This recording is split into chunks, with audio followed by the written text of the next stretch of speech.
aesthetic. Hello everyone and welcome back. My name is McKenna and I generally tell the stories of those who can't tell it themselves. I talk about true crime on this channel, but guess what? I had a rough week. I had a rough day. I have filmed the same true crime video 3 separate times. And you know what? I'm done. So for that reason, we're going to talk about books this week. And you know what? If you don't like it, I'm really sorry. Then go check out one of my other videos, which I will post in the description box. I don't know. Check out my channel. Am I sponsored by Book of the Month? No. Would I like to be sponsored by Book of the Month? Today we're going to talk about 5 books that have really shaped who I am as a person and really pushed me to be a better person in life. And are we going to talk about self-help books today? No, we're not. And here's why. My 16-year-old nephew said to me recently, I don't know why people think that they should read self-help books. Why any author would have the audacity to think that they can tell you how to live your life is beyond me. And I was like, it's a little angsty, but also kind of makes sense.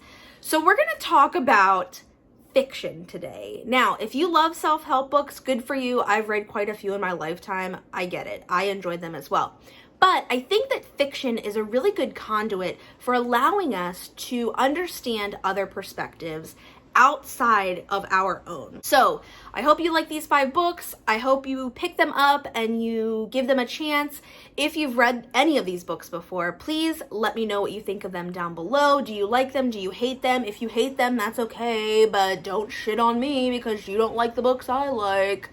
And please, no spoilers, okay? People want to read these books. I know that they do.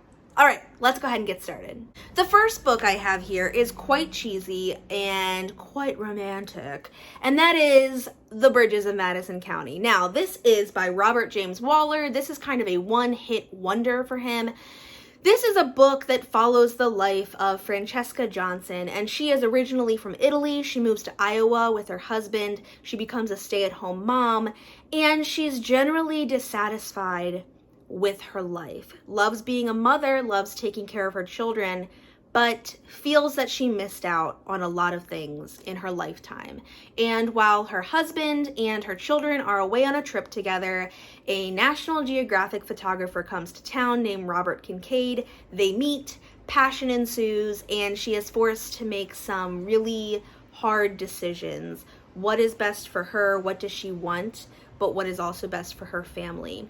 This book, though it is cheesy and it's gotten a lot of kind of harsh critiques in the past based on the idea that it is cheesy, really opened up my eyes to how mothers, not all mothers, my mother, a lot of moms out there, will sacrifice their own happiness for their children. I cry every time I read this book. I have numerous copies of this book, and my favorite copy I got used and just is falling apart. It's scotch taped together.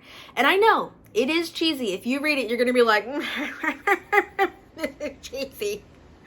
But it will change your perspective on motherhood and missing out on opportunities and the choices that you make when you're a mom. That makes sense?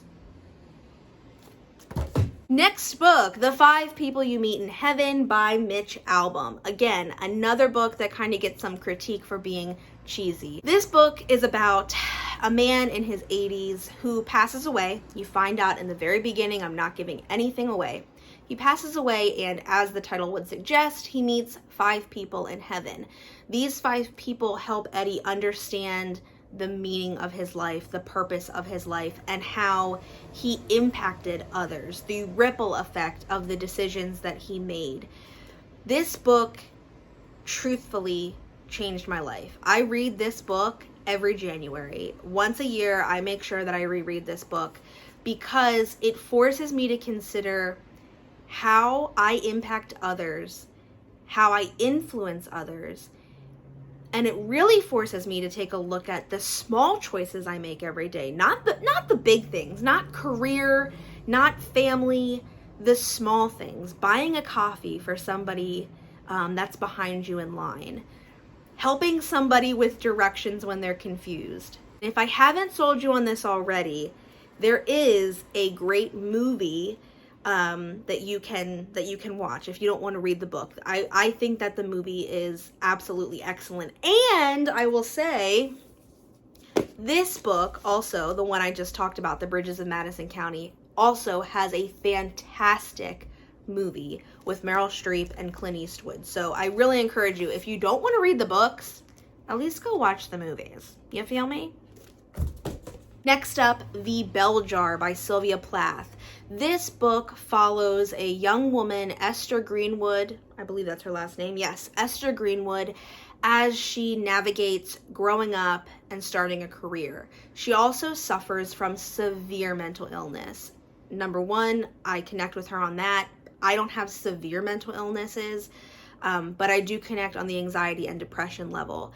And as she begins to get older and sort of reach a psychotic break, you really don't know if what she's experiencing is part of her mental illness or it's part of reality.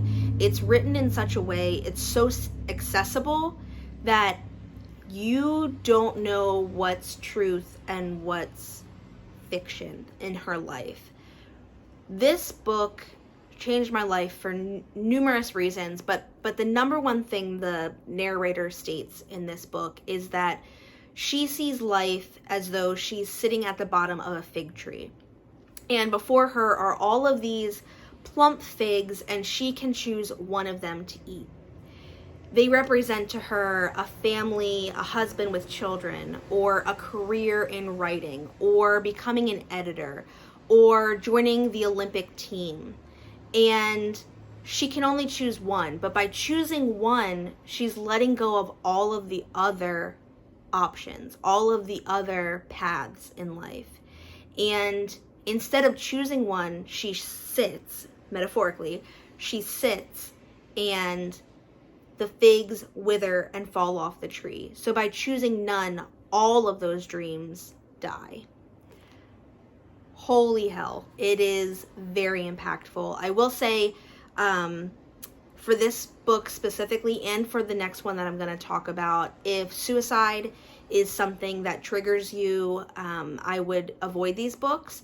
Maybe read the synopsis and learn a little bit about them before you read them. But if that's not something that you are going to struggle with reading, I highly, highly recommend them. Moving on. The Midnight Library by Matt Haig. Holy crap, this is a newer book, I think. At least I read it recently. This book is about a girl named Nora. She's actually a woman named Nora. She's not quite middle-aged, late 30s. Again, dissatisfied with her life. Do you see a trend? And she actually takes her life. And when she reaches the other side, she wakes up in a place known as the Midnight Library. And this is a place between life and death. In this library, there are millions and millions of books. And each of these books contains a life that she could have led had she made different choices. So for instance, she has the opportunity to try out for an Olympic swim team and decides not to. You find this out in the beginning of the book. I'm not revealing anything. No spoilers. And again, for instance, a book she could pick up off of the shelf is had she decided to try out for the Olympic swim team. This book forces you to look at the choices in your life and perhaps reflect on our perception of the life we could have had we made other choices. Sometimes that life may not have turned out how we thought it would have had we chosen differently than we did. Play that back, repeat it on slow motion, and it might make sense. All in all, this book makes you consider regrets and whether or not regrets are really worth your time, effort, headspace. Makes you consider your choices in life and makes you question life purpose. Highly, highly recommend this book. Okay, That's all I have for you today. Again, very different novels, running from literary fiction to romance with the bridges in Madison County. There's really something for everyone there. I hope you give these books a little peek, and let me know what you think about them down below. Have you seen the movies? Have you read the books? Let me know down in the comments below, and I will see you next week. Sorry, this was kind of weird, right? This is a weird video. I don't have it in me to film again, guys. Okay? So, this is what you get.